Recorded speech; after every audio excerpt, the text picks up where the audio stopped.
Aisha Jaliwa lived nearly 50 years in the United States before deciding to immigrate to Ghana. After visiting on behalf of a school mission trip, Jaliwa fell in love with the entire country and found her future husband, and could no longer deny the draw that Africa had upon her life.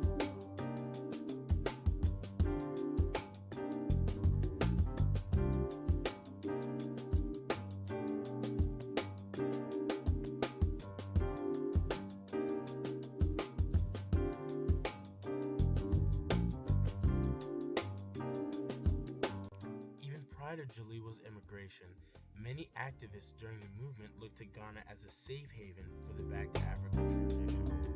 Unlike many other countries in Africa, Ghana's stable economy, accepting people, and the idea for the common fight for freedom made West Africa, and Ghana specifically, attractive to African Americans living in America.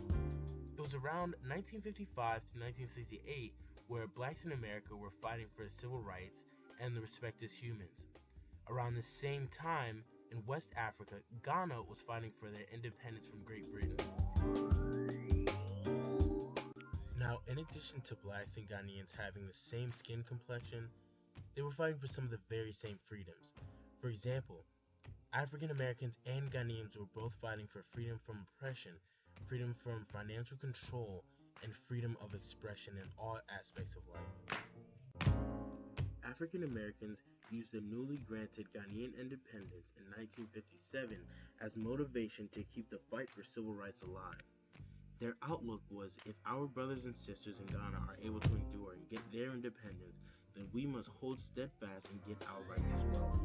Like Jaliwa, many African American expatriates were welcomed to Ghana with open arms. The X factor for this relationship was the common struggle that was going on in both countries. As a matter of fact, the inhumane occurrences in the United States was a crucial push factor for many expatriates, whereas the stable economy and welcoming people were a pull factor.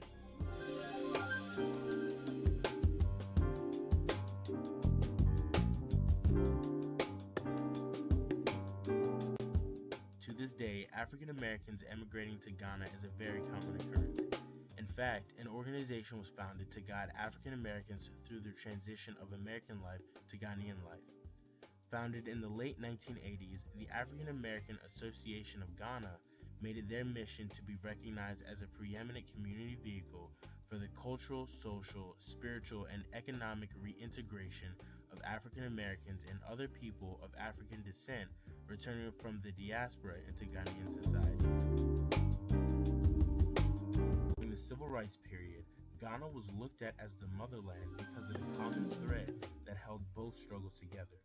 African Americans and civil rights activists alike looked towards the independence of Ghana as a glimmer of hope during the dark times of discrimination and segregation.